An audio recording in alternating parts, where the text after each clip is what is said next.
Kini, Ibunda Noah Sinclair itu tengah menjalani isolasi mandiri. Namun, saat sedang menjalani isolasi mandiri, BCL justru harus berseteru dengan Jering SID. Sebelumnya, Jering SID tampak menyindir BCL karena dianggap telah mengkambing hitamkan Bali. Tak terima dengan pernyataan Jering, BCL pun langsung menjelaskan kronologi ia terpapar COVID-19. Selasa tanggal 15 Juni tahun 2021 BCL mengumumkan positif COVID-19.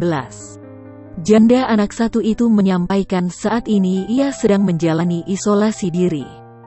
Namun keterangan di Instagramnya tak menegaskan di mana Unge menjalani isolasi mandiri.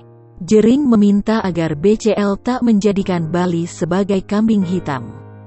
BCL menekankan sejak awal tak pernah bicara terpapar COVID-19 setelah pulang dari Bali.